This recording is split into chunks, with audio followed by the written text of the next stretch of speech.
Hello, everyone. Welcome back to Two Buds One Podcast, episode 56. After a month-long break, I am your host, the Techno Jelly, with my co-host, Alchem Games. Alchem, we totally haven't talked to each other for one whole month, because this is absolutely the only time we talk to each other. Is that right?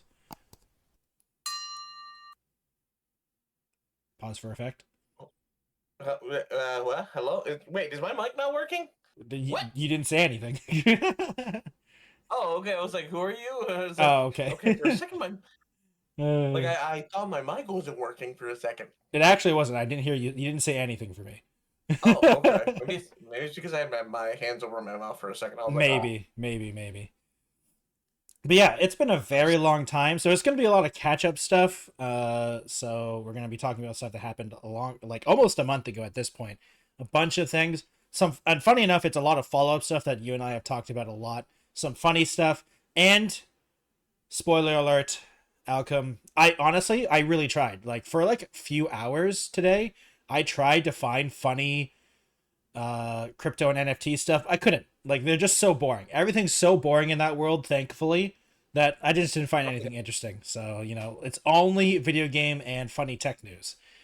To be quite honest, I feel like it died out because I don't hear anything really major in that Yeah. field anymore. I mean, I don't even, CoffeeZilla doesn't even really cover them that much anymore, so, No, it's now just a bunch of the small little coins that come up, appear, do a small rug pull, and then just disappear.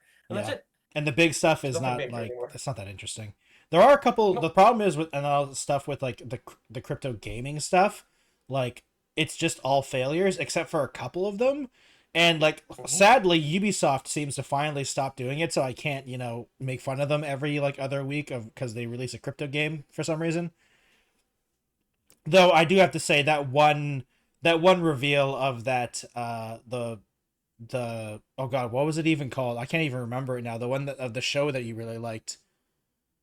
Captain Laserpants. Captain Laserpants. Captain Laserhawk. Captain Laserhawk. Yeah, when I revealed that to you, that will be a top 10 moment for me.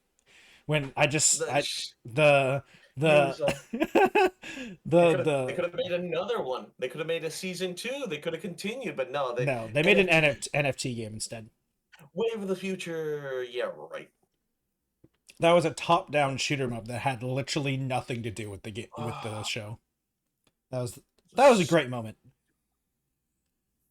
I hate. There are so many reasons why I hate Ubisoft. This is one of the top 5. Yeah. It makes sense. Though, moving on from Ubisoft, because luckily Ubisoft isn't involved in any of these stories, mostly because they don't do anything right now because they're broke and everything is falling apart, which is also kind of funny, but also sad because that means a lot of people are getting fired. But from a different company, Alchem, I'm sure you've heard of it because it's happened. 5 billion different stories have come out about this, but Nintendo finally did it. They got a patent for summoning characters in gaming. And they fully did it. Because they got 2, actually. Funny enough, the character summoning was the one that got a lot of attention, but sneakily as well, I don't know if you saw this, the one where basically they patented mounting was also accepted. Of course. So it was actually 2. Yeah. So, in legal terms, this is what the patent does for the summoning one. Uses a PC console or other community device, and the game is stored on a drive. This is what you have to fall under in order for this patent to apply. Allows you to move a character in virtual space. Allows you to summon a sub-character, a character that is not the player's own avatar. The sub-character is summoned into a place with the intention of fighting another character, and you can order the sub-character to battle another character. So, that is what needs to be required for this patent to be true and real, and this is what Nintendo says they own. And I'm sure Alchem thinks it, and I think it, and basically every single person that's ever played a video game before is you just explained summoning. games since video games existed have done this. Like, literally, arcade games. Before game consoles were even, like, home video game consoles were even things. Like, in the 80s and early 90s, this was a thing. You know? Like, name a game genre that doesn't have some kind of summoning in it in some kind of game. Like, every game genre has had summoning in some way. I don't think any game genre in existence has ever not had this. Exactly. Yeah. And what's funny is now comes the game, the quote unquote game, where developers are gonna call it something else. It's not summoning, they're being teleported in. It's not summoning, they're being reincarnated into the world. Yeah. They'll think of a creative way to do the concept of bringing forth a companion or a partner or teammate, or they'll just use Yeah. fancier terms, and like they'll use different terminology. Or, like, Because it it's even... very vague to say summon. Yeah, well, and another thing is, like, how on earth is this patent defendable? Are you gonna now is Nintendo now gonna go after every single video game in existence? Like, That's the question. I mean, like, it is they have Nintendo money. The yeah, funny but thing is they don't have Nintendo they money. have Nintendo money, but they don't have all of world money. You know what I mean? Like, Sure. Because you have to go after Microsoft, Sony, You don't, all you of don't Square have to go after Enix. everyone. You have to go after everyone. I mean, look, just think about No. Square Enix and all of the Final Fantasy games. Like, Think of it more this way. You don't have to go after everyone as long as everyone understands the rules or True. what they're trying to imply. They just have to go after one big guy or one pseudo big guy. In And this they case, are. it looks like Palworld's. palworld is the sacrificial lamb in this case. And they're basically being the example for every other company to show them, hey, this is what we'll do. These are the rules, and you don't comply. This is what's going to happen. Yeah. Now the question is a big developer going to come and question that or challenge that? Yeah, I mean, the biggest thing is that Nintendo has shown, like, truly what they're going after, because they're not going after the Microsofts, the Square Enixes. They're going after the people that are big enough for it to matter, but small enough that they aren't going to be able to outspend Nintendo. Like, Nintendo has a ton of money, don't get me wrong. They have tons of money, but they can't fight Microsoft in court and Square Enix and Sony, right, all at the same time. But they can fight pocketpair. They can fight, like, Devolver Digital. They can fight, like, name a AA studio and or publisher, and those are the people they're going after, not the big ones. Because this patent isn't going to be used against the big boys. This is going to be used to fight little guys, which I don't know why Nintendo would need.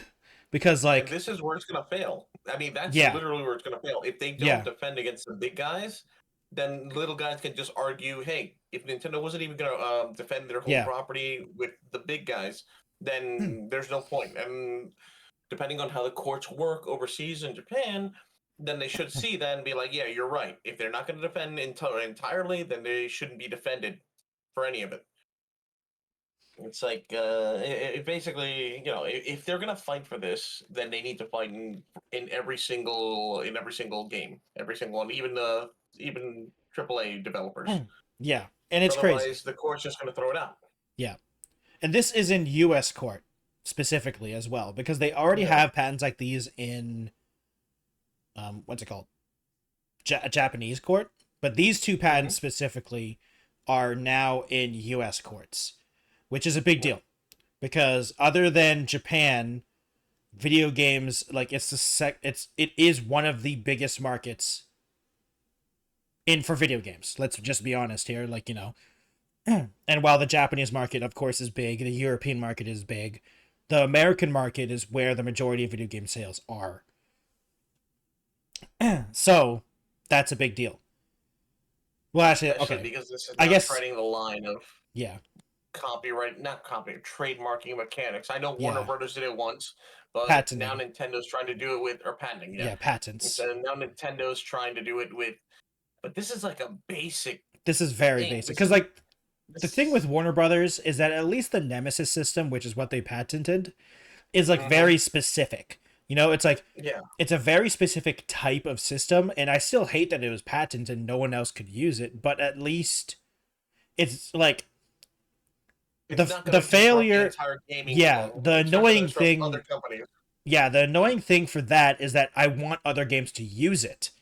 Not that they are imposing themselves onto other people because they already used it. Like they made a system and they're saying no one else can use it, which is annoying. But I like at least I understand it more.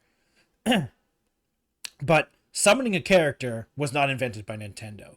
Like it wasn't even invented by video games. Like tabletop pen and paper RPGs had things like this in the 70s. Like like even like as we go like literally the entire existence of Magic the Gathering, the card game, is all about summoning. Like it's like you go back the further and further you go back in time, summoning was used since games were a thing, you know? And like the second patent, which is the one on basically mounting, it's not called mounting. The legal jargon that they used is regarding the smooth switching of riding objects refers to the gameplay action of being able to traverse different environments by quickly bonding to a target object, such as a creature. An example of this action would be using a Pokemon to carry your player across water in a game environment. So mounting, with like because they have to be, they have to explain it legally, and they can't use a lot of terms that video people that play games, they have to use it in plain language. Yeah. And the way they're explaining it, they basically just mean horse riding. It's just horse riding, yeah. Any mount. Which is crazy. Yeah, it's way too. World of Warcraft would like to have a conversation with you, Nintendo. Yeah, if it's crossing into if that's crossing into the U.S., then no, a lot of game developers are going to suddenly raise their hand up and object. I mean, the biggest the biggest thing is I just don't see how this is enforceable. Like, these patents are unenforceable because Nintendo has to go against all of video gaming. They also have to go against themselves in some ways because, like, does Nintendo own this? Does the Pokemon Company own these? Because if the Pokemon Company owned these, that's a separate entity other than Nintendo. So, like, in other Nintendo games, when you're mounting something or summoning something, does that mean like the Pokemon Company has to go after Nintendo? Which would be hilarious, by the way. But it makes no sense. Like, none of this stuff makes any sense because you'd have to go against every video game in existence. This is all just the end result of them trying to make a show of against palworld, just to show all the little developers, hey, don't try in our territory, basically. Yeah. This is the end result. What's funny is they took it to the court. palworld fought back. Now they went to this weird line where they have a patent on a very basic idea that a lot of developers are going to make a fuss over. Like right now, I don't think Nintendo has even like tried to say anything against any devs right now for any games. So it's going to be interesting to see when a game dev comes out and be like, hey, look at our thing where we summon creatures to fight for you, or you will now summon a familiar or have a partner or something like that. I wonder what Nintendo's going to do. Or the fact a simple horse racing game or like something where you have to ride something. Is Nintendo actually going to make a fuss? Will they say anything? I mean, they kind of have to, otherwise they have to drop their patent. Yeah, that's the thing. Like, I just don't see them being able to defend this because, like, how on earth are you going to be able to defend this? Because you basically have to go against every video game company and not just every video game company, like every one-man indie game, has summoning in it. You know, like, just how? I just don't see it. It's crazy. It's crazy. And to continue on about this one, Alchem. So there was actually a relatively recent, and by recent because we've been gone for so long, couple weeks ago, update to that lawsuit as well, right? So Nintendo has filed for, I think it's called in illegal terms, filed for a motion because they are arguing that mods don't count as prior art. So, what Nintendo is trying to say here, or okay, let me give a base right now for anyone who doesn't know. Sorry. Yeah. So pocketpair, and which is palworld, for anyone who doesn't know, pocketpair is the company that made palworld. When they got hit with this lawsuit and they're in their defense, they released, we know publicly some of their defense is that they list like 20 games, right, that have uses of these mechanics, including other Nintendo games that aren't like considered by Nintendo, but they're primarily on Nintendo consoles, that use mechanics like these, like the summoning and the creatures and the Pokeballs, all that type of stuff. Some of these games in that list, and there's an extensive list, are mods. Two of the biggest ones are a Dark Souls mod that adds Pokemon and a GTA 5 mod that adds Pokemon, I'm pretty sure. Nintendo is saying mods don't count. They don't count as prior art. Which means that they shouldn't be allowed to be put into the list of things that invalidates Nintendo's patent, because they can't stand on their own. Like they can't run without the other game, right? And so, in a sense that makes sense, but it does. There is an argument. There's a small argument, but it all depends on the viewpoint of the court or who is reviewing this. But you know why they're doing it. It's a Japanese right? court. This is actually in Japanese court because this is in the actual lawsuit. Yeah. No, this is just a pocketpair just trying to argue and just say, hey, this patent that you're doing doesn't seem fair, considering, like I said before, if you're gonna have a patent, you're gonna have to defend your patent no matter what. It doesn't matter. It doesn't matter if it's something from your company, something from some other company, third party. If they're infringing on your own patent, you have to defend it. Otherwise, you lose your patent because you basically have given it up by not taking action. And this is what pocketpair is trying to do. They're trying to prove that they are not taking action to defend their own patent. And Nintendo, I mean, I think them to say that a mod doesn't count as their official game. But the argument could also be like, if they're allowing this mod without taking any action, then that means you're accepting that this is something that people can add to their game. Yes, and it's something that will make people want to play their game even more. So they're basically like they're trying to push the fact that they're still accepting it, even if it is a third-party edition. Yeah, and developers have shut down mods before. Nintendo's notorious. Taking down mods. Yeah, notoriously. They are like one of the biggest people that take down mods. Yeah, so but they don't take it down because of patents. They take it down because of copyright, which are two different things. Yeah.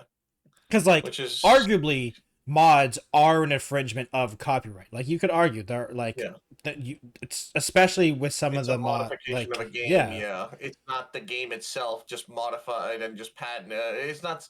A modification is just a small little change to the game. The game has already been bought. The game has already been used. It's just that someone changed something to enhance it or to change it up to their delight. Which is why most companies, the majority of companies, are fine with mods and or like extensions or fan patches, all that type of stuff, as long as you don't sell it. Because as soon as you start trying to sell it, that means that's an infringement of their copyright. Because you don't own that game. You don't own the copyrighted material. You own the game, but you don't own the commercial license for that game. You guys ever played any of those Pokemon ROMs? The ones that have like a completely different game. It's a completely different story. Yeah. You're not buying the game at this point. That game is free. You can get that game and just enjoy it there for what it is. But it's still Pokemon at its core. Pokemon at its core. But you didn't buy it. And that's why Nintendo can shut those things down. Yeah, but that's a copyright issue. That's generally not a patent issue. And that's what that's why they're arguing that the mods don't count. Well, another thing is pocketpair isn't actually, I don't think they're arguing that they're not defending. Well, like it is like they're arguing that they're not defending these patents, because these patents in Japan have existed for a long time. They're arguing that before these patents existed, games had these mechanics already. That was already a thing. So like that's part of the reason pocketpair is arguing as well. Sounds like their argument is why us. Yeah. Well, it's not even just why us. It's why now. Like why now? Because like they've had these patents for a very long time. other games existed with these mechanics, and all of a sudden now you're trying to defend it against us specifically. That makes no sense. Obviously, exactly. Obviously, they're saying it in much more legal court talk, but like that's basically what they're saying. Yeah. And over here in the U.S., when it comes to the U.S., the argument will definitely be, hey, if you're not defending your patent here, then you can't have no right to defend it. But they're going to push that argument here in the U.S. courts. In Japan, if they try to use it, because they just got they just got the patent accepted, and they haven't done anything in terms of lawsuits. It just got accepted. If it doesn't get overturned, because I think there is a chance that you can get another look at it to get it rejected anyway, but that's something I'm not entirely sure on. Or it could be voided. If they don't have any action on it, it could be voided, I think, as well. But I mean, the main thing about this, Alchem, is that we've talked about this before, about how this lawsuit isn't made to win by Nintendo. And the reason that this, like, I think this motion, or this, what's it called? I guess motion is the best word I can think of for the Japanese courts to do this, Alchem, is because now the court needs to decide whether mods count as prior art, which means it's going to take longer for them to make a decision. So this is a delay tactic in extending the lawsuit, because now the court has to make the court has to now make more decisions. So pocketpair has to keep paying lawyers and stuff. This is all just to drain their money, and this is intentional. Very intentional. Part of the course for Nintendo. Yeah. I mean, Nintendo. It's one of those things where Nintendo makes very good video games. I'll never take that away from them. Nintendo makes amazing video games, but Nintendo as a company is one of the worst companies in the video game industry. I would argue worse than EA. I would say, like, EA. The department is scary. Yeah, I mean, like EA is a bad company a lot of the times. They make really terrible unconsumer friendly decisions, but they don't go around suing everyone. Nintendo, like, actively targets people. You know, they actively go after people. So I think I would actually say Nintendo is worse as a company.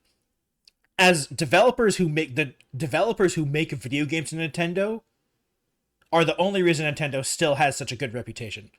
Because everyone forgets. Every time something like this happens, everyone forgets because the new Mario game drops. The new Zelda game drops. The new Pokemon game drops. Well, not the Pokemon games, because the Pokemon games have definitely had a lot more scrutiny recently in the last couple of years.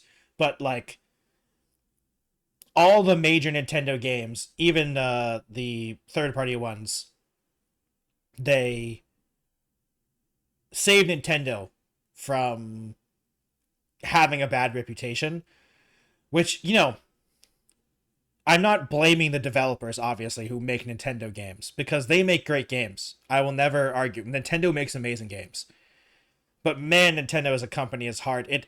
It feels bad buying any Nintendo product with me knowing how bad they are as a company. You know what I mean? Because, like, the only way I could do anything is I just stop buying Nintendo games. Luckily, Nintendo games cost me $100, so I wasn't likely to buy Nintendo games anyway, you know? Especially recently. But, like, it's really the only thing I personally can do, is just stop buying Nintendo games. But, like, Nintendo's making more money than they ever have been, basically, especially with the Switch 2. The Switch 2 is selling like hotcakes. It sold more than the Switch 1 in the first week, I think, or something like that, which no one thought was possible. Or maybe it was the... You know, I'm over here like, there's no games. Well, besides, Mario Kart, I forgot it. Mario Kart and Donkey Kong Bonanza were pretty good games. A lot of people are excited about the new Kirby game. Metroid's coming out soon. Like, the thing is, like, the next Metroid also is going to be on the Switch. Yeah, but the Switch 2 version is definitely going to be the best way to play it. I suppose. Yeah. So... we'll see. We'll see. And, like, arguably the best way to play Tears of the Kingdom is to play on the Switch 2, because the frame rate is actually good and stable. Oh, okay. Yeah, that's... Like, a lot of the best ways to play Switch 1 games is to play it on the Switch 2. I love that the reason most people are getting a Switch 2 is because just the Switch 1 was such ass that it couldn't barely play its own games. I mean, what they tried to do with Tears of the Kingdom on the Switch 1, I can't even believe that game even turned on. Like, I can't believe they tried to push that in the console if that was the case. Yeah, but like it's I mean, here's the thing, here's the thing, Alchem. We're talking hindsight, of course. Yeah, it's hindsight. Now that we know, yeah, but, and like for a lot of, especially for Nintendo fans, I feel like they don't care as much performance-wise as like a PC gamer centric would, right? And this is not even like trying to like. This isn't even me trying to be negative about it. Like, this is just a thing. I think Nintendo fans don't care as much. They want the good gameplay. And even though Tears of the Kingdom runs at sometimes single-digit frame rates, when it's running fine, Tears of the Kingdom is very fun. And, like, people can make so much fun out of that game, right?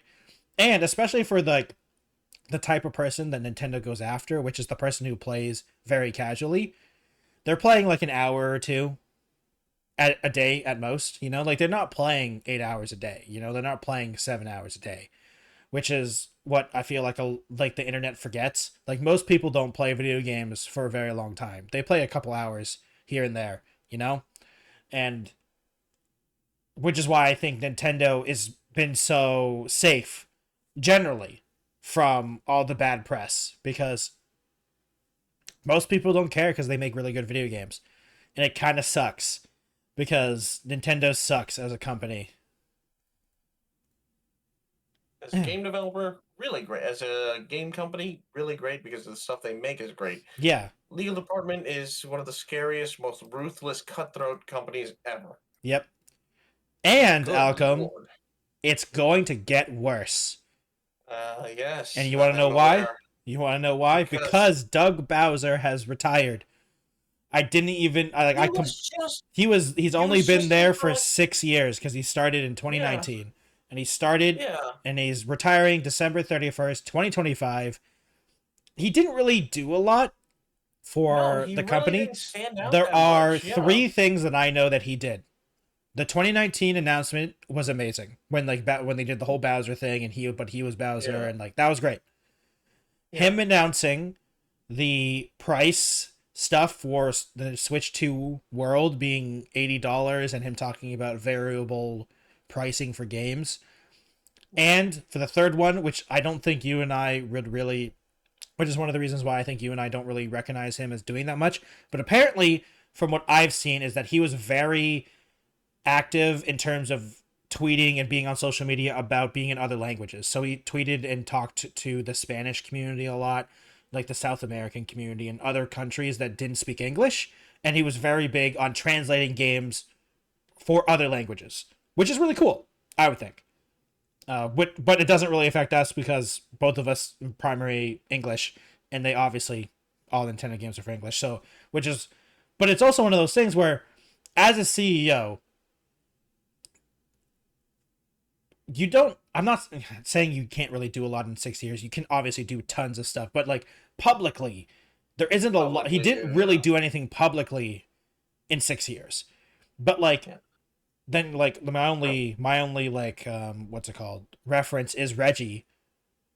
And like, I remember him doing a lot of things, but that's because he was there for 20 years or something like that. You know, he was there for so long that like, yeah, it's true, but he did like 10 or 11 things that I can really remember, but that's because he was there for so long, you know? Because like as a CEO, really good at being the face of like Nintendo. Yeah, and he was always there. Yeah. Like even if he didn't say anything memorable, I'm like, oh no, I know Reggie was there. Do I remember what he said? No, not really, but I know he was there.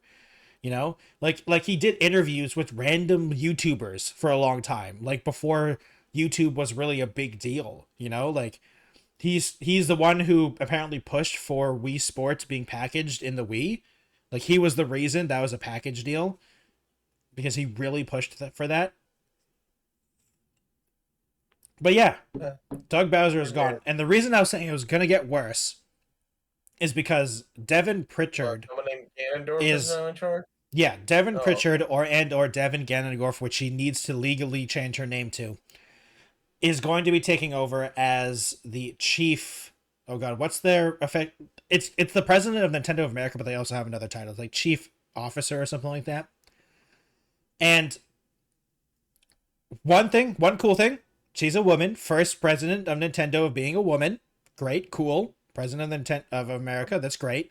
But she is known for some of the most ruthless legal battles in Nintendo. She was the one pushing for that, apparently, which is not a good thing, because that is the thing that everyone hates Nintendo for. Or not everyone, because we were just talking about how they generally still have a good reputation, but like the niche crowd of me, Alchem, and, you know, still thousands of people, but, you know, that's not a lot in grand scheme of things, are just like, that is not what most people want to happen, because obviously it is going to be really weird if this is true.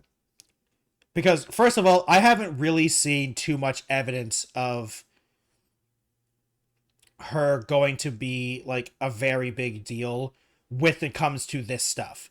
I've just seen people talking about how she is responsible for some of the legal stuff, and she's a very big numbers corporate spreadsheet person, right? But that's also because she was in, like, her prior job was marketing and like consumer stuff. Like, numbers and spreadsheet was the only thing she really had to care about, right? Because she was before she, in 2026, she's going to become the president, but before that she was she was the vice president of strategy. Wait, looking for it. Physical and digital sales growth, marketing, advertising, events, social media, and original content. She oversees the strategy and execution.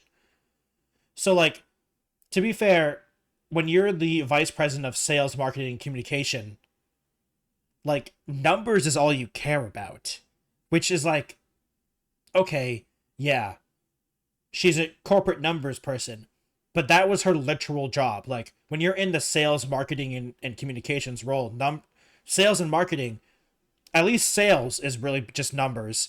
Marketing, you could argue there's a little bit more stuff in that, but there's a lot about numbers in marketing. And communications, yeah, that's not really numbers, but like arguably two thirds of her job were numbers based, right? And she's been there since 2006. She's actually been in Nintendo since 2006. So she's been around. She's seen a lot that's happened over the years. But she has experience. But she was head of legal in 2006. So she was the head of legal department in 2006. And then she moved to the marketing and business affairs in 2021. So it is going to be an interesting time. And I hope my favorite mons disappeared. I am worried. I'm going to sneeze. Oh, excuse me. I'm worried that I'm going to sneeze. But I'm secondly worried about the fact that, and I hate to say this, the fact that she's a woman is going to overshadow the fact that her background is legal and numbers. Because, like, in 2025, honestly, Kelly, no. I have seen some crazy stuff on Twitter, Alchem. I don't know if you have, but to be fair, it's Twitter. That's Twitter. Like that counts for like a fraction of like actual outside influence. Like maybe 10%. Oh, he stepped away. I think he went to sneeze. Yep. I did. Sorry. Welcome back. Sorry, I had a sneezing fit. Yeah, but like, it's okay. Let me rephrase, because like, okay, let me rephrase that then, because in terms of business sense, I'll say that it shouldn't. Twitter's reaction to it won't be as massive in the real world compared to it, but I I'd say maybe like 10. I'd say 15%. 15% like a reaction on Twitter will reflect actual reaction when it comes to the market and people's actual perception of stuff. So yeah, I just hope she does. I don't know if better is the right word, but I hope she can have good influence on Nintendo, because obviously she's the president of Nintendo of America, so like obviously her role in it's not like the company. Yeah, he didn't raise the bar, nor did he like lower it. So I'm not saying he did like bad. I'm just saying he did par for the course, which is good. He kept the ship on course, which is awesome for a company. Yeah. And though I do have to say, no offense to her, her name is so much worse than Doug Bowser. Way worse than Doug Bowser. Why can't we have Doug Bowser? Why can't we have him longer? Just because it's awesome to think that the president of the Nintendo of America was named Doug Bowser. Like, it was literally the best thing in existence. I feel like everyone in the gaming space just thought, this is right. Everything makes sense now. During that 2019 announcement, everyone was like, no, this is... Like, everyone was super sad when Reggie retired. You know, everyone was super sad. Because but then when his replacement was literally named Doug Bowser, everyone's like, oh no. If anyone was going to replace Reggie, it's definitely a guy named Bowser. I just wish he did more. But, like, the fact that his name was that was just amazing.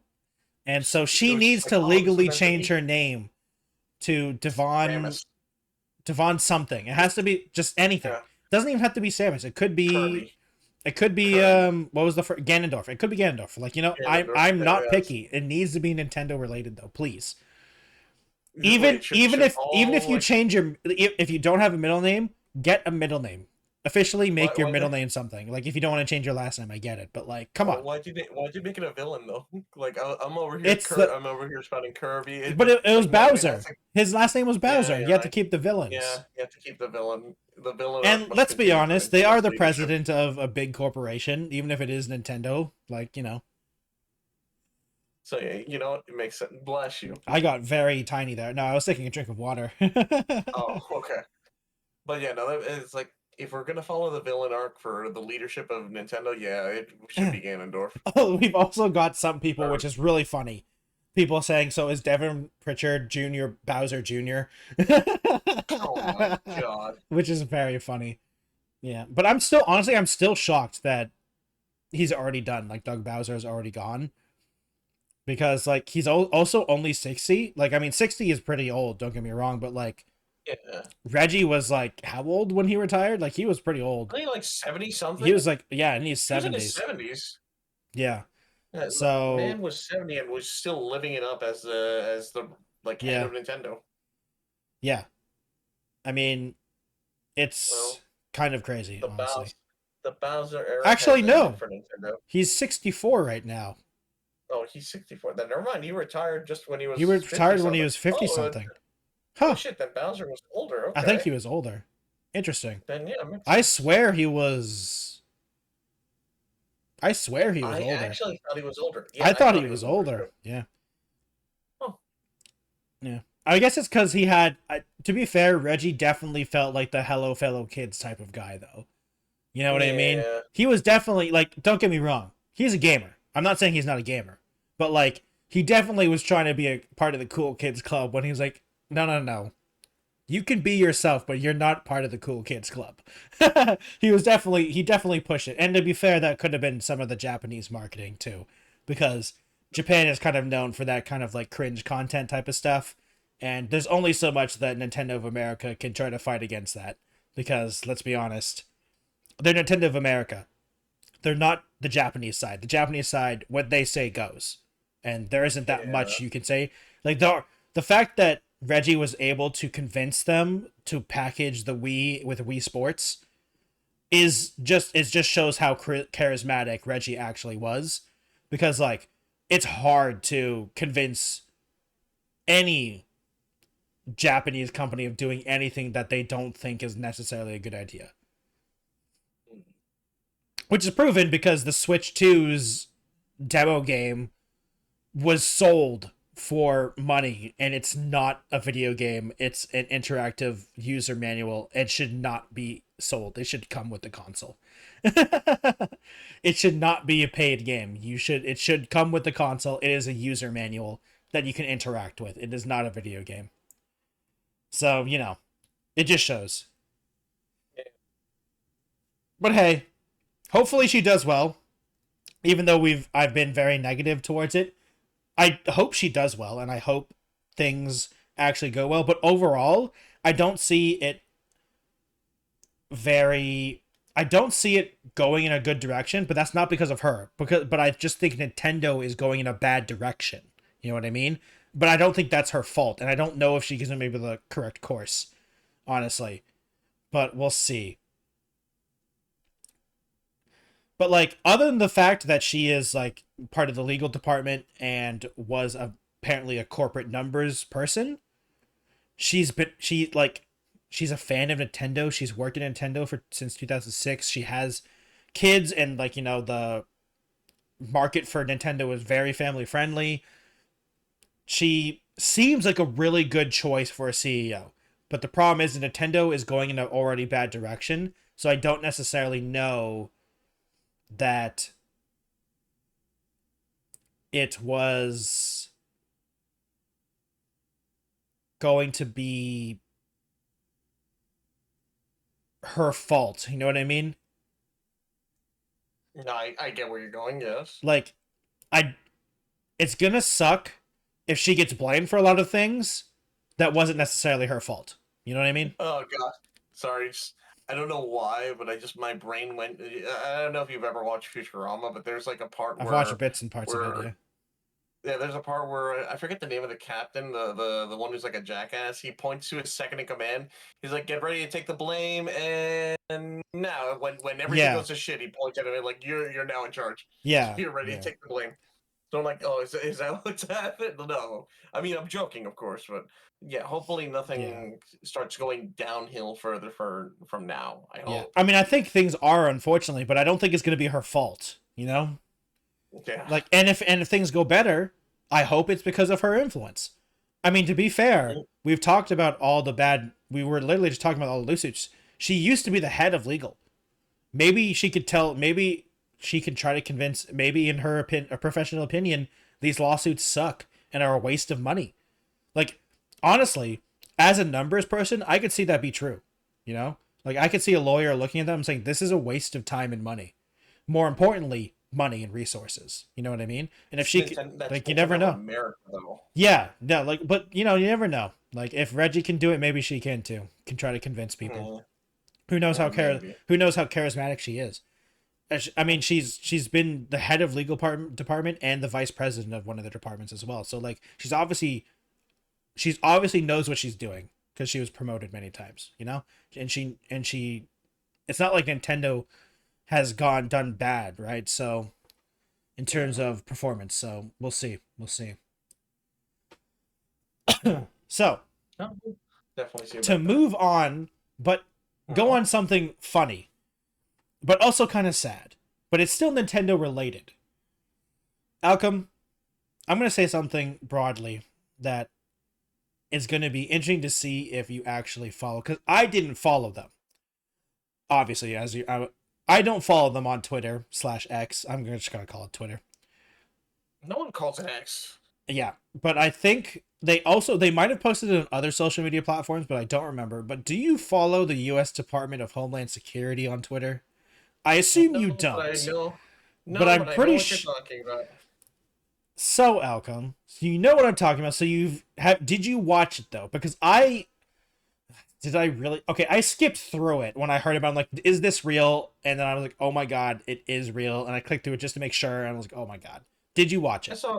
I saw bits and parts. You saw bits and parts? Yeah, yeah. How stupid is this? And yeah, it's very stupid. So, for anyone who doesn't know, the U.S. Department of Homeland Security published a video. Sorry? I feel like it's run by middle schoolers. Oh, I think that is you're giving them too much credit. It's run by, like, not middle schoolers. This is like an 8-year-old or like a 6-year-old or something like that. Like, this is elementary school. But the U.S. Department of Homeland Security, the official account, I need to emphasize, you and me, Americans. Yes, published a video on Twitter with ICE arresting people, which in my opinion is already bad. I hate it when they do that because it's stupid. But it used the Pokemon theme song in the background along with putting the actual intro scenes in the video itself. Now, for anyone that knows, this is against the law because they are using their copyrighted material, right? And the video itself is literally titled / the caption is literally called "God and Catch 'Em All." Like, they're not even trying to hide it in any way. And they also had, I don't know if you saw this part, Alchem, because you've only seen bits and pieces of it, but they literally had custom made virtual Pokemon trading cards of these criminals.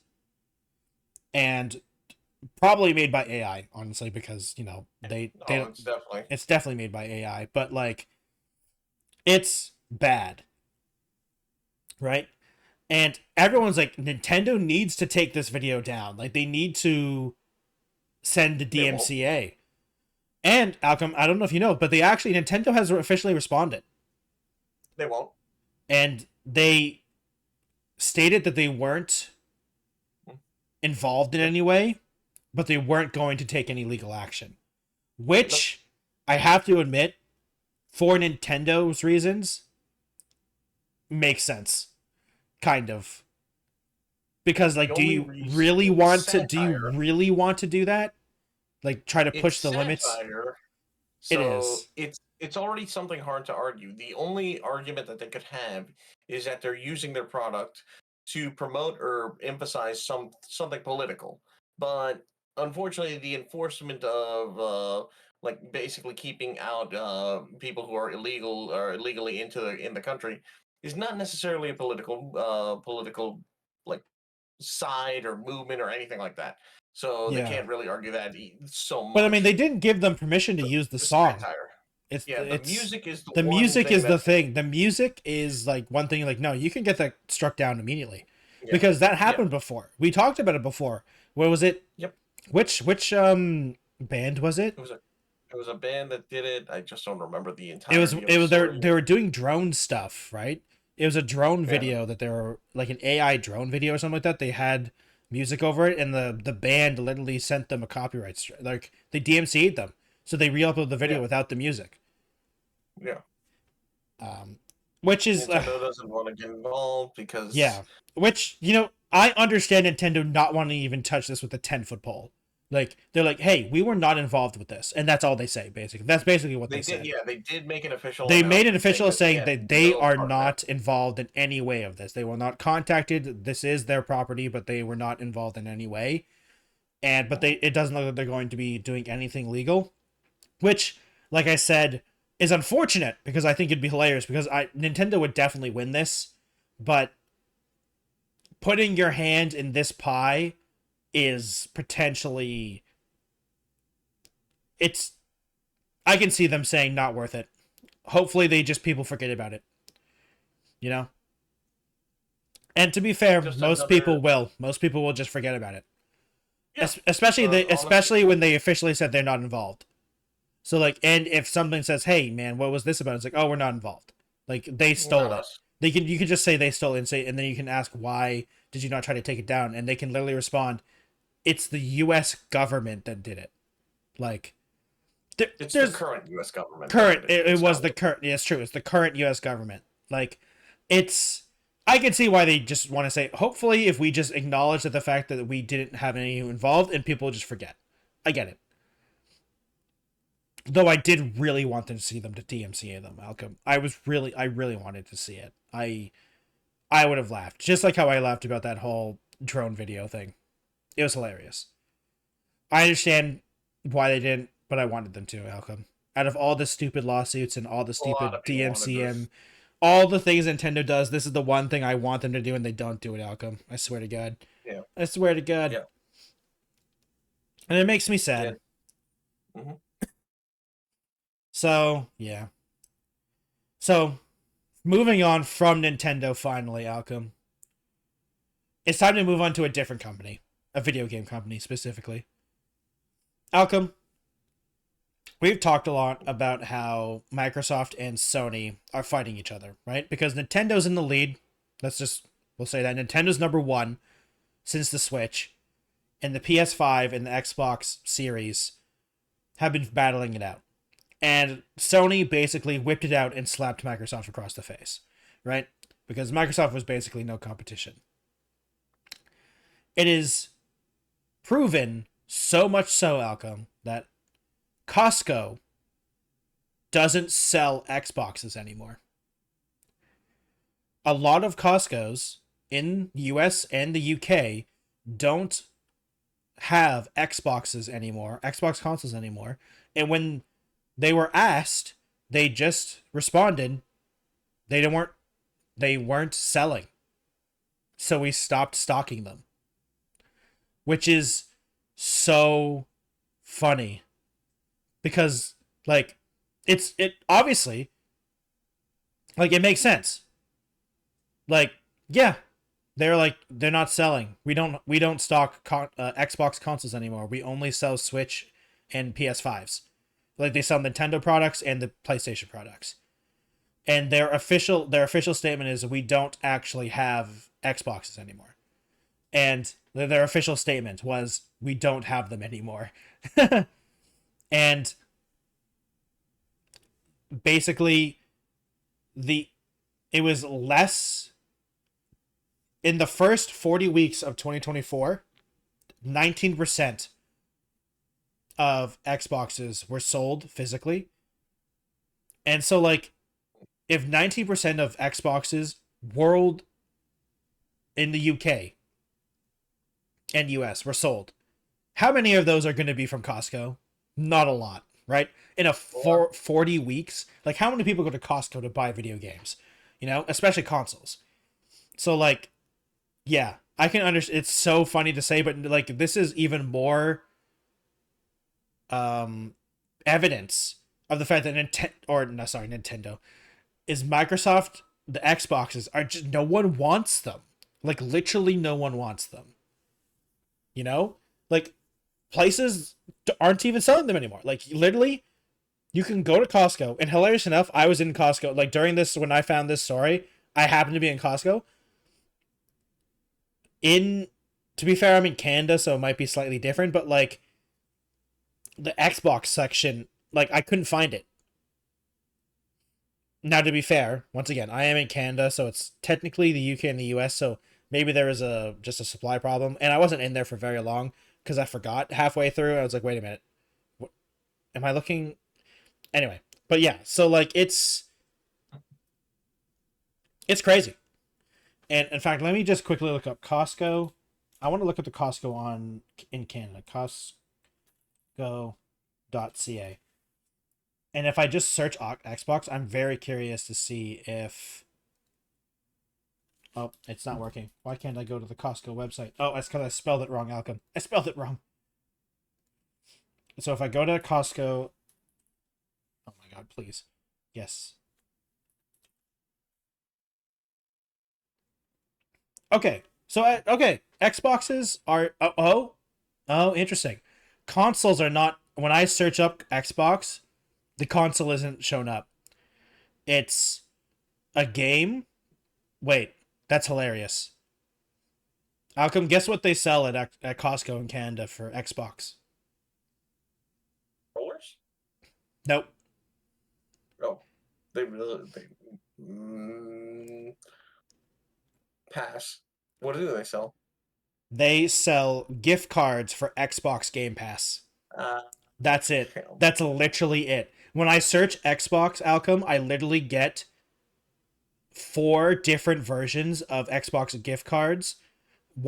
Two of them for Game Pass, and 2 of them are like digital gift cards to put money onto an Xbox or something like that, you know? But they sell gift cards, basically. And when I search Xbox, also, I get MLB The Show for Nintendo Switch for some reason. Oh, okay. No, the Xbox wireless gaming headset. There's one thing. There's one other thing. So even here in Canada, they literally sell gift cards for the online digital store, the digital gift cards for Xbox and Game Pass, which is hilarious. Like, no one wants to buy a physical Xbox anymore. And it's even crazier to think that literally, I think it was yesterday or today that they announced the new Xbox Alloy, I think is the name. Do you remember the name, Alchem? Do you know what I'm talking about? Something? They announced something. No. So, Alchem, I can't tell if you're memeing on me. You're at the B.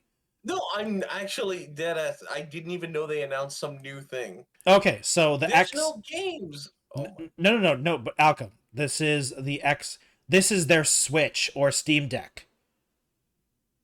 Do you remember those? The Xbox Alloy. I remember Xbox. So this is yeah. This is so those things. Alchem, take a guess how much it is. The top end model. Take a guess. Probably 400 something. Oh, Alchem, you sweet summer child. 800 something. It's 1,000. Oh, fuck off. No one's going to buy that in this day and age. Do you want to know how much a Steam Deck is right now? Steam Deck is around 300 something. They cut the price recently. It's 300 something. 300 something US. Top end. Yeah. So the top end, the top end model is almost 1,000, and the lower model is 500. For the Xbox Ally Rogue or something like that. I'm desperately trying to find the name of this thing and I can't find it. Xbox Ally X. There it is. I found it. It is. Let me double check. Okay, yeah, $9.99 US and $5.99 US. Oh, it's $600 actually. The lower one is $600, not $500. It's $5.99. Yeah. Can we get back on track where devs actually made games that were worthwhile to buy the consoles at? Now, to be fair, the reason, Alchem, let's be honest.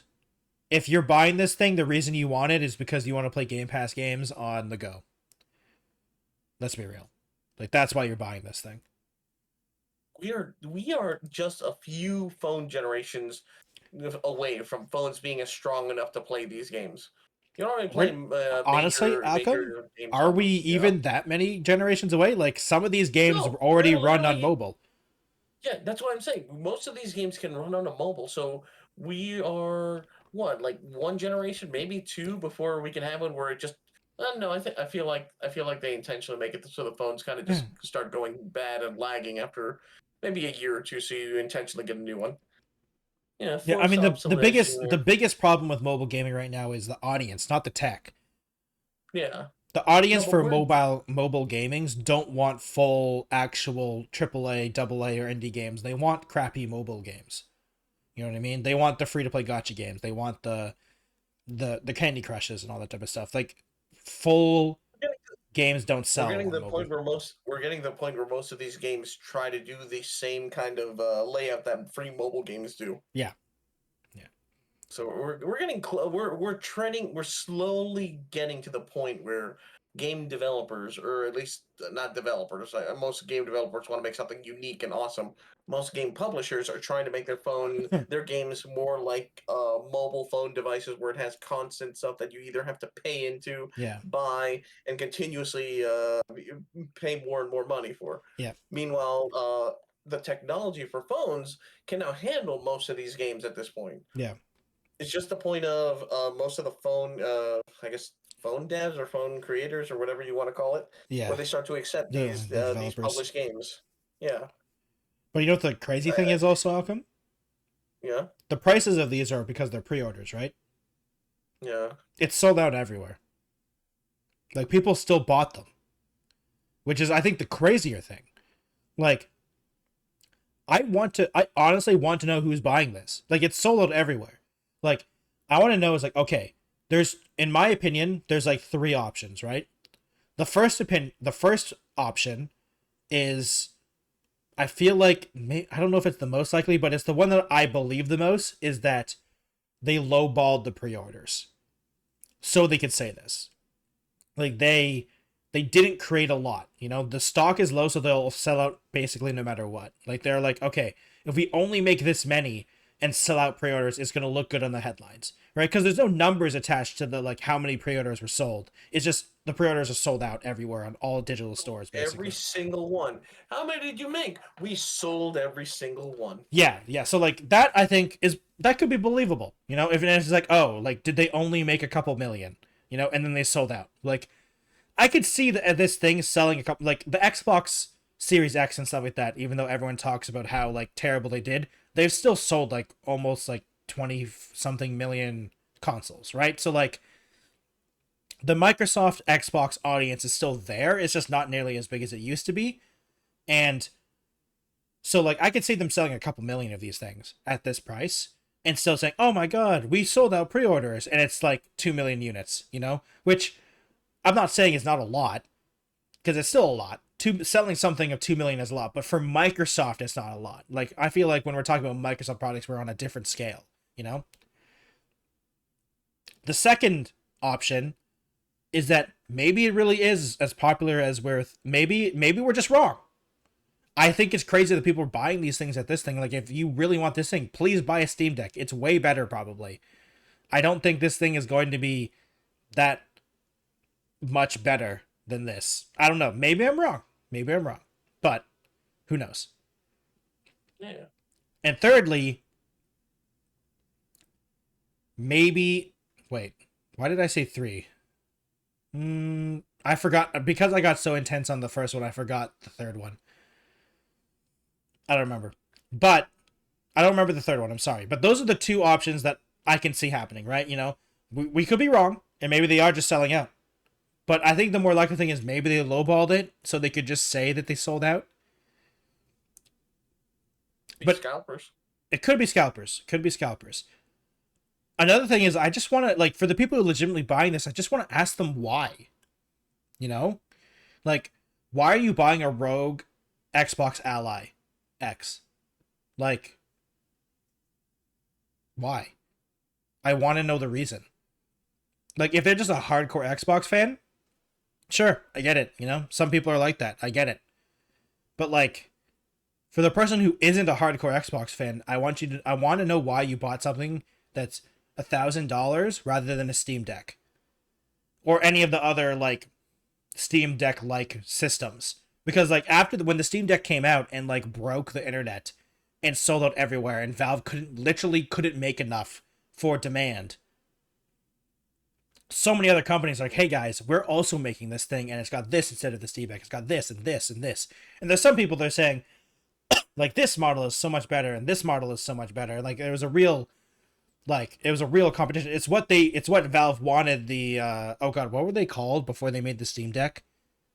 The small PCs. I can't remember what they were selling them. Like the Steam micro PCs? No, like the Steam machines or something. Or like I can't remember what they called them.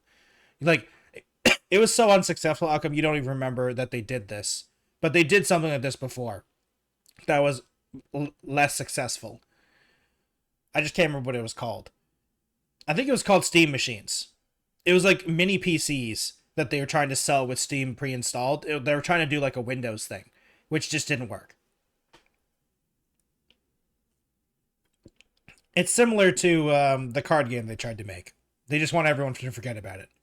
I don't even remember the name now. What was the name of that card game?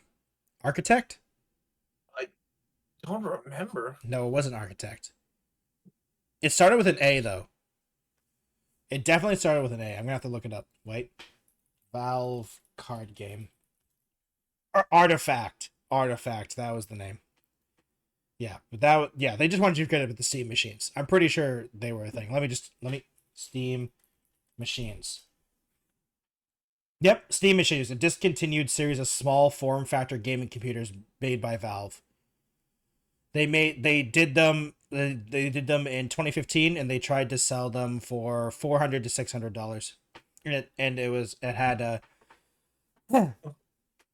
Steam directly on it, and it was like it also was designed for the computers use Steam OS as its operating system.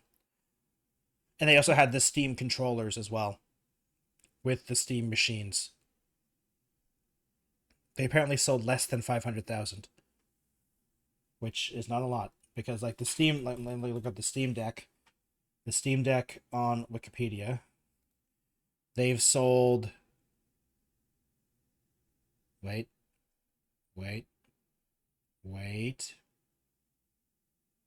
Oh god, it doesn't actually say numbers. I mean, again, to be fair, it's done much better, so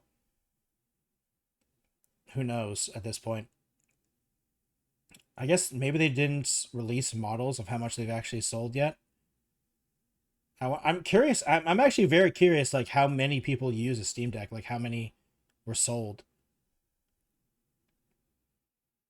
Yeah, it doesn't really say the name, but I mean, the biggest difference is that it was actually good. The Steam machines were not good.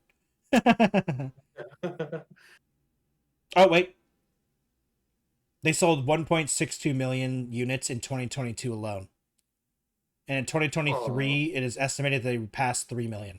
So they've sold way more Steam Decks than Steam machines, which is great. And Valve has officially said they have sold multiple millions in November 2023. So they're above 2 million because they've sold multiple millions, but they won't give solid numbers, which is good. I mean, the Steam Deck's great. I mean, one day I will probably own a Steam Deck because if there's anything I need to do is to be able to play my Steam games when I'm in bed, when I should be sleeping instead. That's definitely something that would be healthy for me, right, Alchem? Yeah, absolutely. Instead of going to bed, I'll lie down and be like, I'll just play one round of insert game. And I can finally play all those indie games that I'm like, man, this would be a great game to play on a Steam Deck while I'm in bed. But I don't have a Steam Deck. Here's where I'd play all the indie games if I had one. If I had a Steam Deck. I mean, there's a reason why I'm never buying the mobile version of Balatro. You can't make me. I can't. I'll literally never do anything else ever again. Yeah. There's a new game that Jesus linked to me. It's basically Balatro, but it's a slot machine. I can't wait. No, yeah, I've seen the demo for that. I played the demo. I've played the demo. It's pretty fun, Alchem. It's pretty fun. It reminds me. I want to get it. It reminds me of Balatro, but like in a different way. Like Balatro had kind of like a Zen-like feeling for me. This game, I don't know, feels more intense, but it could also because the graphics are vastly different, right? It's got that it's got that PS1 horror game look. Dirty, gritty. Yeah. It reminds me of like the PS1 look, and it also reminds me of it has the PS1 look, but a Buckshot Roulette. It reminds me of that too. Yeah. Like the graphic style. Yeah. So yeah, it reminds me of that pretty heavily. Must resist urge. Nope, Alchem. It's okay. Let it flow. You can do it. I mean, it's not that expensive to be fair. You're right. I remember correctly. I can fuck my bills. Okay. I forget what it's called, so I can't find it anyway. It's okay. I can tell you. It's called... don't. I might actually get it. No, stop. It's called. I have little to no self-control. Clover Pit. Clover Pit. It's called Clover Pit. Totally wasn't looking it up. It's on sale now too for $10. Or for me, it's on sale. It's literally $8. I was gonna say for me it's $11, so it must be a lot cheaper for you. It's $8.09. No. I mean that's the worst part about these games is that they're so cheap. It's like, oh god, like I could just buy this game now. Look away. He's literally already. It's already in the cart. Chad, someone gifted to me. Like the one time. It's like the gambling addiction. No, besides, I want to save up because I want to say I own I forget what it's called. No, I'm not. I forget the name of that game. I want to play that one. That one's on my wish list, and I definitely want to get that. Yeah. Well, you also you need to save up for Arc Raiders when it comes out. Oh yeah, I forgot about Arc Raiders. I definitely want. Did you see my this is Yeah, well I to did be see it. fair, I did yeah. see it. That's why Yeah. it looks Yeah, really yeah, cool. yeah, yeah. I can't wait to play Yeah, that it's called weekend. No, I'm Not a Human. That's it. No, That's I'm the not a other human. game I Oh, was that horror curious. game? Yeah, that game looks Yeah, cool. That game looks cool. There's a demo for that one too. yeah. I tried it. It was so much fun. Yeah, it was that I that game for me is like one of those games where like, man, this game is super cool. I would hate playing it. Like I would not enjoy this game, but I'm glad other people enjoy it, you know? Like me personally, that's not my thing. Like I would just find it Yeah. kind of boring I and was like having my fun just making funny little jokes about it and what's going yeah. on. Yeah. It I was mean, good. And yeah, streaming that game is probably different than playing that game. Like it's true. probably two And different Arc, things. as for Arc Raid, I am definitely saving for Yeah, that. well, I mean, you can at Thankfully, least it's play at the for end of the month. I mean, yeah, you can also just play the weekend too, just to make sure October 17th Yep. and 19th. So that'll be really fun. Yep. Yep. Man, So Alchem, we see. We even talked about that game. See. yeah. I mean, hey, look, man, Arc Raiders. I can't wait for Arc Raiders. Like, it's gonna be the game I play probably for a while.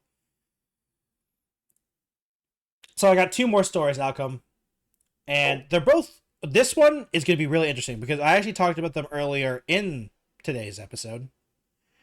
But EA, this is hot off the presses actually of yesterday, which is pretty recent for this episode because we've been talking about a lot of things. EA is a public company, right? EA might not be a public company soon. It might be going back into being a private company soon. What? Because they are apparently through some, I don't know if it was leaks. It might be leaks, but it's a $50 billion deal might be going on behind the scenes to make EA a private company again. Jeez, what? And the reason is because the group of investors is Silver Lake, which is, I don't know what Silver Lake is, I'll be honest, but the other one that a lot of people would know is the Saudi Arabia Public Investment Fund, which, that's a lot of money in there.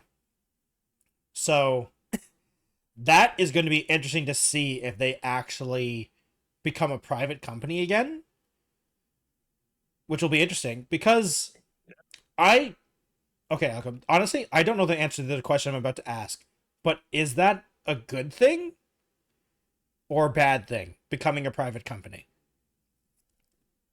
Not necessarily bad nor good, because I think okay, it's weird because now as a private company, their interests only serve themselves and anyone directly involved with them. They're not panning to the like shareholders. A bunch of investors, to shareholders. They don't need to care about that, which good/bad, because depending on the shareholders tend to be most of the people who are interested in their items and would like good things. Of course, I mean, obviously people want good things, but it would be something that they'd have to focus on pandering to their investors, which sometimes good, sometimes bad, because most of the time investors just want to see numbers most of the time. If it's private, they can now do whatever they want, which means they could be more creative, they could be more this. It opens windows like that, but it also means they can just do whatever the hell they want, which they still have to answer to investors technically, because obviously the people that are buying them out, they want to they're doing it for a reason, but they don't have to do it. It's not public it all depends anymore. on what their goal is. Yeah, exactly. It's not. It all depends on what their goal is. I mean, if their goal is, well, obviously, if your goal is to succeed, then obviously you want to put out good products, good items, and EA as a game developer wants to put out good games. Video games. Yeah. Unless as now going into private, they want to go into a completely new direction, and maybe they'll just start doing something else. Yeah, maybe. But I don't see that happening. I don't see that happening though. Yeah, it all just depends on where the leadership or whoever is the main owner now. Yeah, who owns the most of the? Because I think there's still technically stock or ownership in a private company. It's just like only a couple people own it. It's just not publicly available. Like, I mean, the biggest one for me is that the Saudi Arabia's public investment fund is involved, and whenever they're involved, I get slightly nervous because, like, I don't know. It's weird. It's weird. It gets weird when they are involved sometimes, especially in video games. They have good intentions for the video games coming out if they intend to make more video games. Yeah. I don't know. It'll be interesting. And like, look, if this means better video games, I think that's fine. You know, I understand. I can understand, like, but sometimes when it comes to these big deals, especially when it's $50 billion, like, that's a lot of money. Like, that's uplift. That is like changing direction, kind of. That is that's what I'm thinking. Yeah, I mean, that's so much money. How on earth do these investment firms and like companies expect to get their money back? Like Silver Lake and the Saudi Arabia one, and apparently Gerard Kushner's firm Affinity Partners, like those are the three big ones. And like, how do they expect that $50 million or $50 billion deal? What do they expect from this? You know, do they want, like, obviously they're investment firms, they're expecting their money back, but like, what's the time frame? Like, if it's since it's going back to being a private company, that means you can probably take more time. Yeah. You know, so like, they only have to look. They only have to answer to them. Look out for themselves. Yeah. Yeah. And like, what's the split like? Like, who owns the majority? Like, is there a majority, or do they all own equal amounts? Similar to like the Pokemon company, because technically the Pokemon company is owned by 3 people, or like Pokemon is owned by 3 things, but they all own equal amounts, right? So, and also this is coming hot off the presses of Battlefield 6 having a really good impression of people, and FIFA just came out. Right, the new FIFA game just came out, and from what I can tell, people seem to like it so far. But it's only been a day. It's only been a day, and I haven't looked that deep into it, so we don't know. I think every time people will find a way to ruin it. Yeah, well, I mean, it's still a microtransaction card game, basically. But you know, the people who enjoy that game, that's what they expect, unfortunately. That's what I know that's also kind of what is it what they want? I don't know. I'm not part of that crowd. I don't know. I'm not part of it anymore. Well, I never was. When it comes to that, when it comes to sports stuff like FIFA, I've been so sad because the sport game I really enjoyed was NBA because I really like basketball, but the NBA games are so bad nowadays, and it makes me sad, Alchem. It makes me very sad. All sports games are like a shell of what they used to be in the past. Yeah. I don't like it they're trying to become more sim-like. I like the fact that, you know, people could do crazy stuff in those games. Now they're getting more realistic. I'm like, I can watch all these sports guys. Like, I can watch people do this. Like, this is all, like, I don't want it to be realistic. Like, it'd be cool if it's kind of realistic, but I want some of that arcadey fun, you know? Yeah. I miss the street. Do you remember the street sports games like NBA Street and NBA Street, like NFL Street? Yeah, NFL Blitz. Yeah, I want those games back. Those are great. I want to do some high fly and dunks and stuff. We can't do that no more. Remember, no fun. Only numbers. Yeah, no fun allowed. Only microtransactions and card packs. Only microtransactions, statistics, and in-game advertisements. Did I ever tell you about that, Alchem? Oh God! I'm aware. In the NBA games during halftime and during timeouts, actual ads would play. It was so funny. Like, why would they do that? Money. They got paid. I mean, yeah, no, obviously. It's just that I'm so glad that I never enjoyed the sports games. I just enjoyed the sports themselves. Like, I get subtle advertisement in video games. Like, like in a lot of racing games, there are like billboards of products and stuff. Yeah, I don't mind that. I remember they used to do that all the time. Yeah. But not a fucking commercial. Not a literal. Yeah, not a literal commercial. Like, you could do a parody of a commercial. If GTA does constantly. It's true. If there was a parody of a commercial and you could skip it, if it's like a cutscene, that'd be kind of funny. But it's like, like if the announcers when you're playing the game do like, this is sponsored by, insert actual ad. Like, I get, like, that literally happens during the game. Like, that's fine. I get that. Soul dies if I ever see that. Yeah. But it's like no games. Like, the games aren't. That's sports not a game games. Anymore, sports games are really sad right now, and I don't think they're getting any better. But the reason I brought this up is because, you know, EA's known for the sports games. So, like, if they become private, does FIFA or does FC Sports, what it's called now because it's not called FIFA anymore, but like they're gonna make it NFT riddled games now. No, I mean, EA was one of the only ones that didn't do that because they already made a game called NFT that's called FIFA. That's why this big change is bad. They might actually start doing that. I doubt it.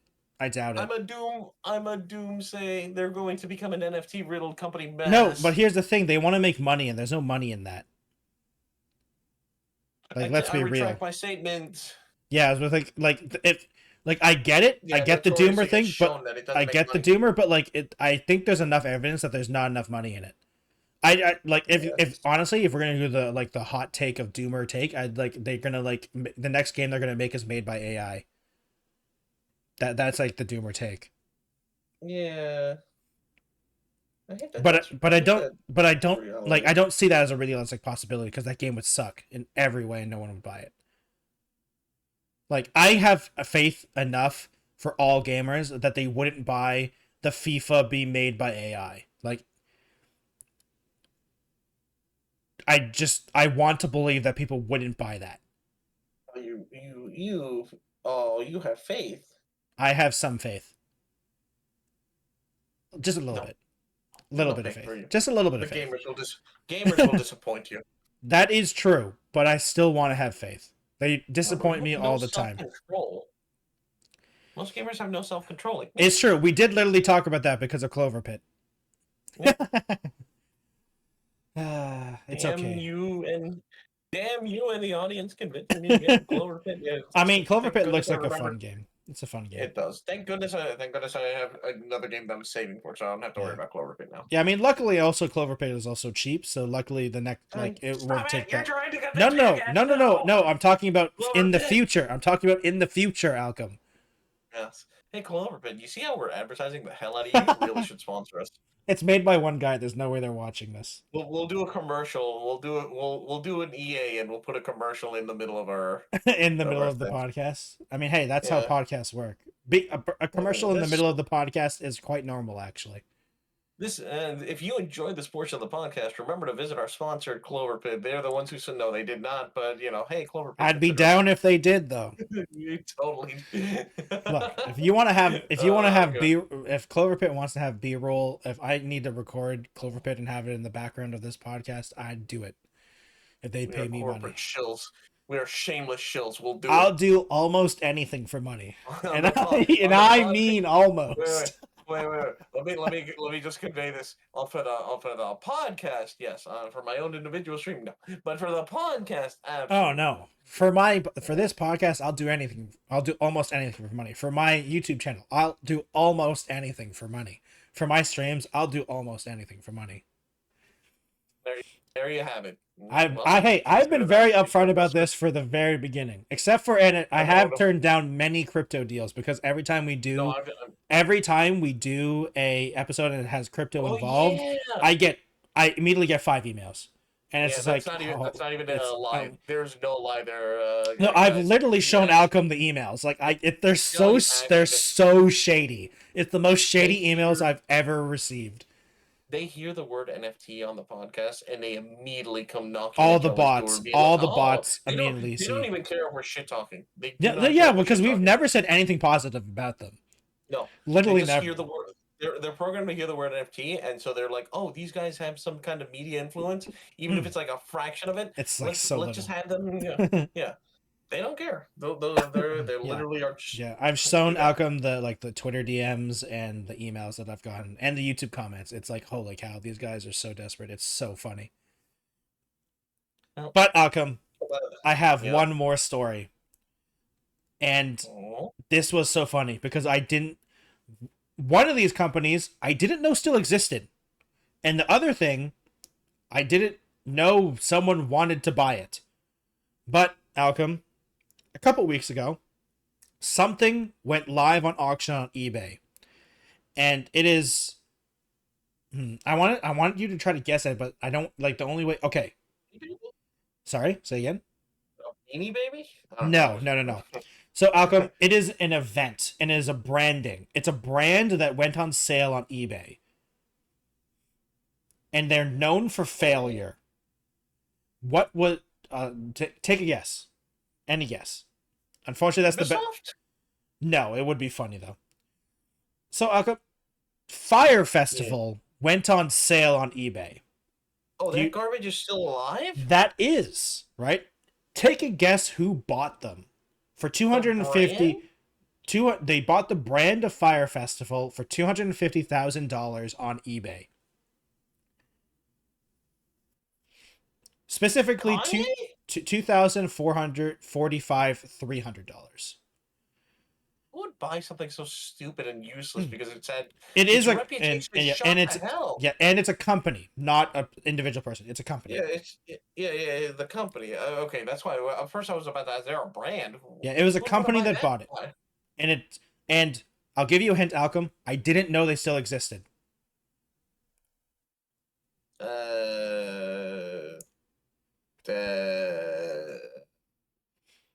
Pass.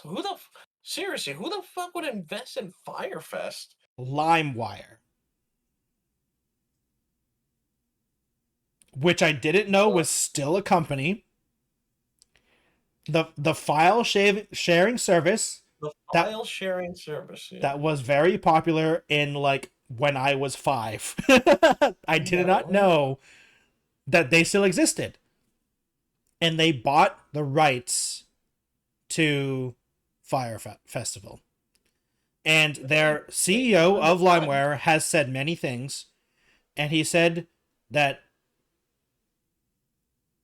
they are going to do it right. Like, they're going to have the next Fire Festival is going to happen, and they're going to do it right. And they're going to do it properly. And it's so funny. I did not know. I knew Fire Festival was trying to make a comeback. I knew that because I was following. Because they couldn't do it. Yeah. Well, first of all, the guy who was running it was literally in jail. Yeah, he was still trying to run it while in jail, which is funny. But when he was released, right? And he was trying to redo it. Like, he was we're gonna do it right this time. And I was like, you know what? I don't believe you, but you do you, man. And then apparently, funny enough, there was after he announced it, he said that he wasn't going to be directly, because the first wasn't obviously it was tied to him. He wasn't going to be directly involved. He was going to let other people do it, which honestly, good on him. If he's not involved, I trust it more, honestly. And then they talked about how he was the brand Fire Festival was going to be sold. So the owner, the organizer, Billy McFarland, put it on sale, the IP, the trademarks, and the assets on auction on eBay. And it started at 1 cent and ended at $245,300. The one very sad thing that I was sad, the one sad thing it made me depressed, Alchem, is that creative agency Maximum Effort bidded for it, which is owned by Ryan Reynolds. And I really wish Ryan Reynolds owns Fire Festival. I think that would have been hilarious. Just imagine if Ryan Reynolds was part of Fire Festival too. He was part of. That'd be funny. That'd be funny. I'm not gonna lie. I'd have more confidence with him because he did have the smart set of Mint Mobile in the past, and he did pretty well, and then ended up selling back to T-Mobile. Well, when they lost, Ryan Reynolds literally publicly congratulated Limeware and said he looks forward to attending their first event, but he'll be bringing his own pallet of water. Yeah, so, and the CEO of Limeware says we're not bringing the festival back, we're bringing the brand and the meme back to life, this time with real experiences and without the cheese sandwiches. We're not here to repeat the mistakes. We're here to own the meme and do it right. It's a chance to show what happens when you pair culture relevance with real execution. And so I'm like, hey, they are trying to actually do this for real. Their official website, Alchem, says Fire Festival is now part of Limeware. What could possibly go wrong? Fire is coming back as something actually worth showing up for. 2 infamous names, 1 comeback story. This time, we're serving culture, not cheese sandwiches. And they have, like, you can join the wait list. I'm not joining the wait list, but, like, you can join the wait list and all that type of stuff. They have their own merch store with the Fire Festival stuff. And they also have Limeware stuff as well. Oh! Wait a minute. Wait a minute. Oh my god, Alchem. I did not notice this about the website. What they do? I have accidentally... This is a crypto story, Alchem. Limeware has a cryptocurrency on this website.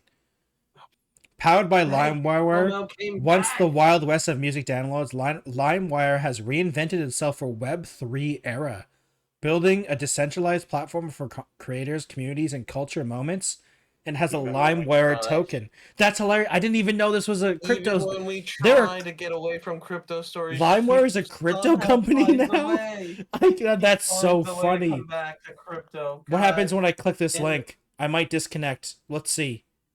Oh my god! It's an actual token, Alchem. It's trying to get me to buy it. I find out he actually found a way to relate crypto again into the episode. It's also apparently called an AI token, which I don't know what that means. It's a backbone of industry-leading AI ecosystem and global file sharing brand Limeware. I don't know what that means. You hear the excitement. You hear this. I can't. That's so funny. That's so funny. Oh my god, we're gonna be talking about this all the time, Alchem. I can't wait. This is something I'm gonna keep an eye on. I can't believe why Limeware is now a crypto company. Oh. That's so funny. I'm favoriting their website. Oh my god, even on the even in their Limeware website, they literally have the price of the token. Oh my god, it's down. It's down so much, Alchem. That's so funny. It's not even worth a cent. That's hilarious. What's happening? Why are you painting yourself, Alchem? Oh, a little. I still can't believe it somehow all came back to crypto. You know what? That's so. Wait, so that means Fire Festival 2 is going to be a blockchain event. Fucking hell! It's crypto theory. It's crypto. Oh my god! It all comes back, Alchem. You know what the funny thing is? I honestly didn't know this was a crypto. Like this is literally me finding out that this is a crypto thing. That's why I'm like me when he finds. That's great. I'm literally favoriting this, Alchem, so I can keep an eye on it. I am. Pick up the smack that time. Oh. Wait, again, this is just their merch store is just a regular merch store. Okay, I'm slightly disappointed, but that makes sense. Oh yeah, you'd expect it to have a bunch of crypto stuff. I honestly did. Ow. Wow. This is so funny, Alchem. This is so horrible. Decentralized GPUs powered by Limeware? What does that even mean? Can you believe this, viewers? It's been almost a month since we had a podcast again. Jelly had no crypto source because most of it's dead and gone. I mean, and then near the end, he just discovers one. I discover one that's so funny. I did not know this was a crypto thing. Hilarious. That's so. You know what the hilarious thing is, Mac? Alchem. Wow. I was gonna call you a different name there. Almost had real name there. Yeah, damn. Well, I don't remember your real name. I was gonna say some random name because I was gonna say I was reading the article. That's why, and one of the person's name was Marcus. So I was about to call you Marcus. But I made a video on this and I didn't know this was a crypto thing. I didn't even mention crypto because I didn't look down far enough. That's so funny. It's crypto. Jelly, when he finds out a story, just screaming from the rooftop, "It's crypto!" Yeah. Oh my god. I was interested in this before, but now I'm even more interested because okay. I actually had confidence that Fire Festival 2 could have been a cool thing. If they did a rebound, and that's a cool festival. Now this is going to be fire. This is going to be a disaster. Like, I have zero confidence in this anymore. Like, this is doomed. Before you even figure that out, I already in my mind have like labeled Fire Festival or just a fire brand at this point to just be a curse. It's cursed. I can't believe this is a crypto thing. This literally just helped emphasize my mentality. It is literally a curse. It's literally cursed. It has a fire brand on it. It's cursed. Yeah. It's doomed to fail. Alchem. And this is what's going to happen. Oh my god. I am unreasonably happy about this. It's so funny. It's so funny. Well, Alchem, that's all I have. That was an amazing last story. That was supposed to be a funny story, and it was funny, but in a different way. The worst way. I can't believe. It's gonna be so funny when I listen to this back when I'm editing it, and I'm like, this is when I realize that this is a crypto thing. I can't wait to have updates on this outcome. It's gonna be so much fun. Unbelievable. I can't believe it. Well, Alchem, start the shoutouts unless you wanted to have anything else to say.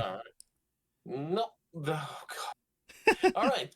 So, thank you everyone for tuning into the podcast, whether you're listening to the live stream version, which you catch over on my side, twitch.tv/AlchemGames, or more likely you are catching this over on YouTube or on, oh my God, hell, it's been a while, I forgot, on Spotify. YouTube and Spotify. Yes, we now have it on Spotify. So if you're catching it on either of those two, thank you guys, and thank you for joining. For those of you who are interested in my side of things, the voice over here on the right. Well, you guys are listening to the audio. You're not watching the video, I'm pretty sure. But my name is Alchem. I'm usually live on Twitch and YouTube, where I stream lots of games as a VTuber, and you can catch me there usually in the evenings. And you can also catch more shenanigans over on. I almost said X. I hate it. On Twitter, you can catch me over on Twitter, where I post random stuff on Blue Sky infrequently because I need to get more into the habit of it, and also on TikTok and Instagram. So I need to. I need to get that idea out of my head. Never calling it X again. Yeah. But yeah, you can catch me there, or you can catch me over here every Saturday. Old habits die hard. On Saturday, where me and Jelly usually host the podcast. And yeah, go ahead and take it away, Jelly. Hello, everyone. My name is the Techno Jelly. Thank you, everyone, for watching. If you would like to support me and or the podcast directly, please go over to the Patreon. Alchem, quick, look. It's all the names of the Patreons going across the screen. It's amazing. Thank you for the support. I really appreciate it. My Patreon itself is going to be changing slightly. I'm still pretty sure I'm still going to be doing the pre-show a little bit, but I didn't do it this time because it's been so long that I didn't really. I forgot. They forgot the habit. I've been out of whack for the past 4 weeks, so we'll get back into it. We'll have an extra long episode next time, and. If you'd like to go over to my YouTube channel, please go over and subscribe to that. If you're checking out the Spotify, please hit that follow button on Spotify. I really appreciate it. If you're listening right now, we're slowly catching up to current episodes, so eventually this will be aired. But unfortunately, even if I upload now that I'm uploading once a day, Alchem I can't stop talking. So we'll catch up eventually. If you'd like to follow me on other platforms. I have a Twitch, Twitter, Instagram, TikTok, Blue Sky, and Threads, all at the Techno Jelly. Thank you, everyone, for watching Two Buzz at One Podcast, episode 56. Yes, 56. Thank you, everyone, for watching, and we'll see you in another episode. Goodbye, everyone. Later, guys.